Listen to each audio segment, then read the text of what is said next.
भारतीय cricket team के तेज गेंदबाज मोहम्मद शमी और हसीन जहां के विवाद में नया मोड़ आ गया है और अब यूपी में अमरोहा जनपद में अकेले लड़ाई लड़ रही हसीन जहां को शमी की बिरादरी के समाज सेवी शमीम अहमद तुर्क का साथ मिल गया है और शमीम अहमद तुर्क ने हसीन और शमी को फिर से एक करने की कोशिश शुरू करते हुए बिरादरी की पंचायत करके बिरादरी के लोगों को हसीन की बात सुनवाई है, जिसकी वजह से अब तक एक तरफा चल रहे बिरादरी के बड़े लोग अब हसीन जहां के भी साथ खड़े नजर आ रहे हैं और बिरादरी के लोगों ने दोनों तरफ की बातचीत को सही दिशा देने के लिए 5 लोगों की कमेटी बनाई है, जिसकी वजह से हसीन को भी उम्मीद है कि जल्दी विवाद सुलझ सकता है। जो है इससे शमीम अहमद तुर्क समाज सेवी के घर हुई तुर्क बिरादरी की पंचायत के बारे में हसीन जहां ने प्रेस कॉन्फ्रेंस करके जानकारी दी, जिसमें हसीन ने बताया कि उनको लोगों के द्वारा शमीम भाई के बारे में बताया गया था और अब मेरे साथ शमीम भाई जैसे परिजन खड़े हैं और इन्होंने मेरी बात बिरादरी के लोगों से पंचायत करके करवाई है, जिसकी वजह से अब तक कुछ बिकाऊ मीडिया की वजह से मुझे गलत समझ रहे बिरादरी के बड़े लोगों ने मेरी बात दिल से सुनी है और अब बिरादरी के लोगों ने मेरी बात सुनकर हमारे बीच फैसले की बात करवाने की मुहिम छेड़ी है, जिसके लिए मैं शमीम भाई की शुक्रगुजार हूँ। ये न होते तो ये पंचायत न हो पाती। इसके अलावा हसीन जहां ने कहा कि मैं कभी अपना घर नहीं तोड़ूंगी, बस शमी के सामने फैसले में नहीं बैठूंगी और मुझे उम्मीद है कि अब सब अच्छा होगा। जब हमारे संवाददाता ने शमी की पत्नी हसीन जहां से वार्ता की तो उन्होंने बताया,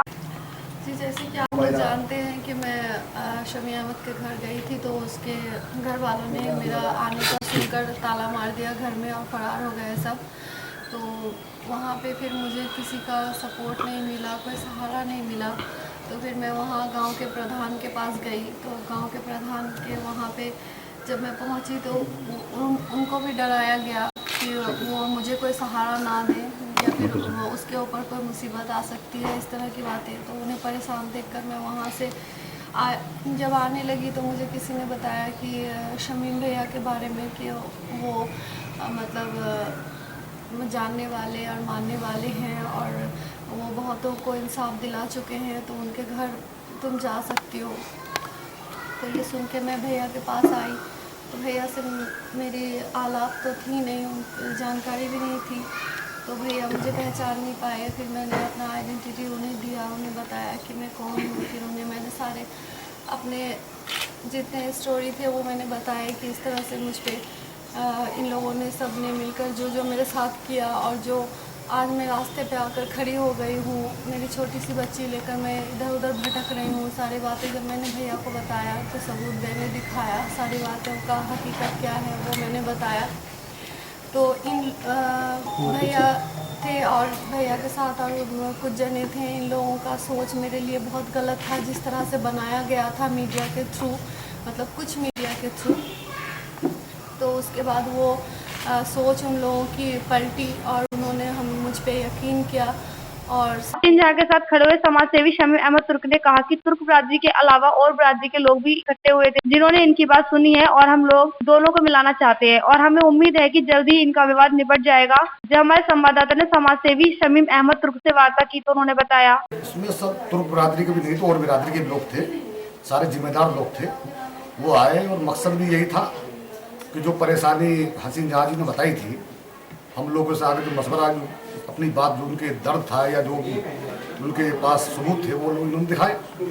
तो उस बात को देखते हुए और इस पर ये यकीन करते हुए कि ये जगह कहीं ना कहीं सही है, तो हमने कुछ जिम्मेदार लोगों को अपने क्षेत्र के उन लोगों को बुलाया कि इनकी बात सुनो, जो ये कहना चाहती है। वो कम लोग, सारे लोग इकट्ठे हुए, करीब 100-150 लोग इकट्ठे जो जिम्मेदार थे। उसमें इन्होंने अपनी बात रखी और जो भी इनका दर्द या अपना जो भी था उन्होंने रखा।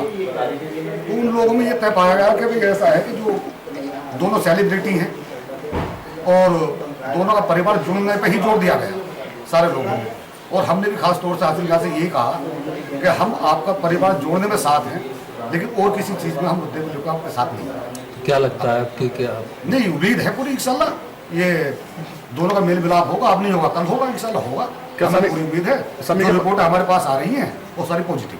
नहीं, हमने 5 लोगों की कमेटी बनाई है जो गुप्त है और वो लोग इस चीज़ में लगे हुए हैं और वो अपना काम कर रहे हैं और जो उनसे हमारे मतलब संपर्क हो रहा है तो वो उनका बातचीत हुई है। किस तरह की कमेटी बनाई है और क्या काम है उनका? सिर्फ यही काम है कि इधर से बात सुनने के बाद उनकी बात सुनी जाएगी और दोनों का बैठ के उसके बाद जो है जो गिले शिकवे जो गलतफहमियां दूर जो हुई है इनके आपस में, उन्हें दूर करने के बाद, इन आपस में मिलाने के बाद दोनों को नए से अपनी जिंदगी गुजारे। ये हमारा मकसद है। कब तक मान रहे हैं कि मतलब इसका निस्तारण हो सकता है? निस्तारण में इंशाल्लाह 7-8 दिन में 8 दिन के अंदर हो जाएगा। जब तक हसीन जहां यहीं रहेंगी ये इनके ऊपर डिपेंड है।